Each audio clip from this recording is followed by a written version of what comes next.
Հայաստանում ընտանեկան վեճերի որոշ տեսակների դեպքում հաշտարարին դիմելը հետայսու պարտադիր է դառնում։ Նոր կարգավորումը հիմնականում վերաբերում է ամուսնալուծությանը, ալիմենտին եւ երեխայի խնամքի հետ կապված վեճերին։ Սակայն որոշակի այն դեպքերը, երբ որ խոսքը գնում է արդեն մի փոքր պետության միջամտության մասին, օրինակ ծնողական իրավունքների զրկելը կամ որդեգրումը, դրանք արդեն դուրս են մնում պարտադիր հաշտարարության շրջանակից, որպեսզի այդտեղ պետության մասնակցությամբ դատարանը հնարավորություն ունենա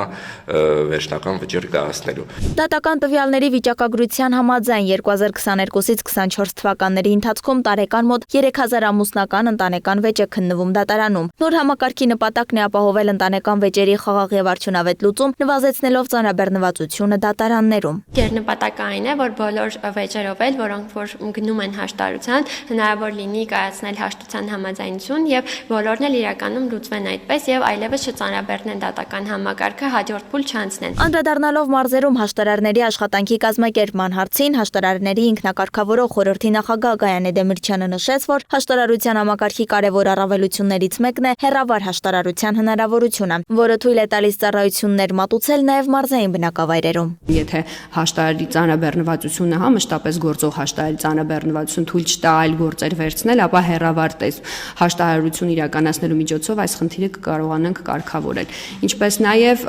շրջակա մարզերից, այսինքն տարբերակն էլ կա, որ եթե տվյալ մարզում տվյալ հաշտարարը զբաղված է, ապա մոտակա մարզի հաշտարարը եւս կարող է այդ գործը իրեն մակագրվել։ Ինչ վերաբերում է հաշտարարներին, օրենքի համաձայն հաշտարարներ կարող են դառնալ միայն 25 տարին լրացած բարձրագույն կրթություն ունեցող ֆիզիկական անձինք, որոնք անցնում են արդարադատության կողմից կազմակերպված վերապատրաստման դասընթացներ, ապա հանձնում որակավորման քննություն եւ ստանում համապատասխան արտոնագիր։ Կարևոր է նշել, որ հաշտարարի ծառայություններից օգտվելը վճարովի է, սակայն ըստ հաշտարարների ինքնակարգավորվող խորհրդի նախագահ Վանիկ Մարգարյանի, հաշտարարին դիմելը մի քանի անգամ ավելի մատչելի է, քան դատարանին։ Կողմից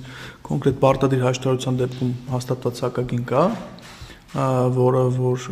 այս պայծրությամբ նվազագույն 10,000 դրամի չափով է, եւ եթե երկարատևում հաշտարարություն արդեն ժամավճարով շարունակվում է, բայց բոլոր դեպքերում ես կարծում եմ միջին գները նաև դատական գործերի սկսելու համար փաստաբանական հաշվառումով սա